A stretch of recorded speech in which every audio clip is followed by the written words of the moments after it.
And how these fires are going to grow and change and manipulate. And the wind may make things even more difficult. Scott, you have the latest conditions. Yeah, Don, I'm watching very closely in case we don't get a wind shift over the weekend. I'm thinking more during the day on Sunday, during the afternoon. It may end up helping things if the wind shift is not that dramatic, if we can cool down the lower levels of the atmosphere a little bit and just kind of make it a little bit less unstable. That's a possibility, but it's a subtle change. Hopefully, it's more positive than it is negative, but we may get a change in the wind speeds here. Showing the fire map now. Here's Sun Valley Ketchum.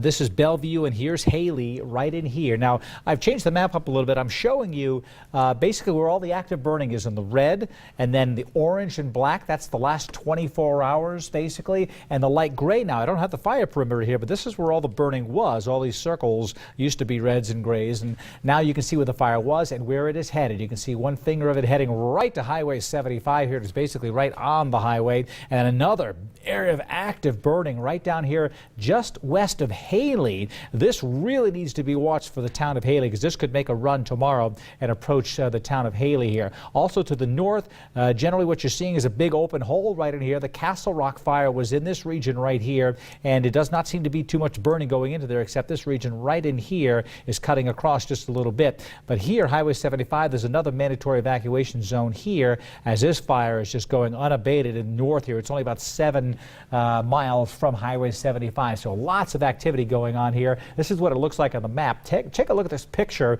as the fire approached Highway 75 this afternoon. We'll switch and take a look at our computer graphics and show just a tremendous amount of smoke coming from those flames. And there's a chopper in there, either just did drop retardant or getting ready to. There's a ton of fuel up there for these fires to go at, and that, of course, is what's been happening. This picture here, I want to switch back over to our other computer, and here's a shot taken from the Idaho Transportation webcam. This is just before the sun went down, and you can see the flames off in the distance there, not that far, maybe a quarter mile or half mile from Highway 75. This is right about where the road was closed briefly this evening. The road is now reopened, but again, you see the flames there before the sun went down right in this region here, and so the fire making a run right in through this region. So smoke, a big problem in Sun Valley. This is what it was like before the sun went down, the top of the mountain here. Smoke at varying conditions. It was very smoky at Redfish Lake earlier, but then during the evening it got better, and I think Redfish Lake, while it may be smoky tomorrow, should improve during the day on Sunday as well.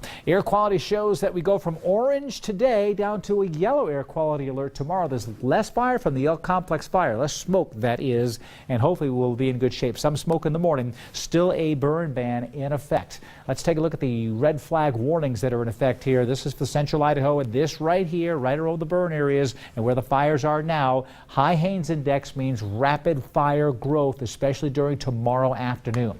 My 3-to-good guarantee, 95 is what I said. We did hit 97 today, and the pollen count gets up to 37. It's on the rise, so the key pot and sage has been an issue. Temperatures close to 100 degrees today. Will be in the mid-90s during the day tomorrow, so keep that in mind. This little dip in the jet here, this is that slightly cooler weather trying to come in. This is what should take the winds from southwest and turn them a little bit more westerly.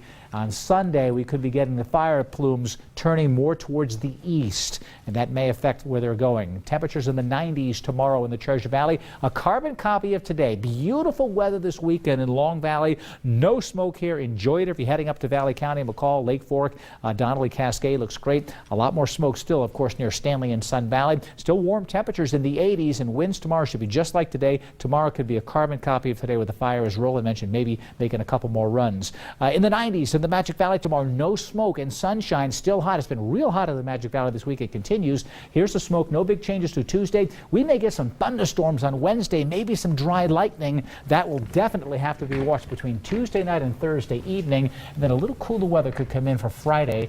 Lots going to go on between now and next Friday. That is for sure around Highway 75. I hope that dry lightning doesn't come in. Yeah, everybody needs a break. Yeah, we need a break. Absolutely. And those winds, too. Yep.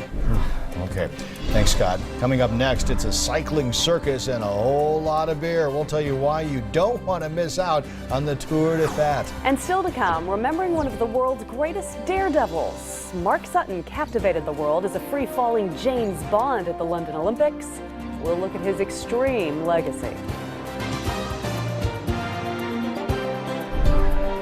Don Nelson, Michelle Edmonds, Chief Meteorologist Scott Dorval, Sports with Paul Gerke, This is Today 6 on your side.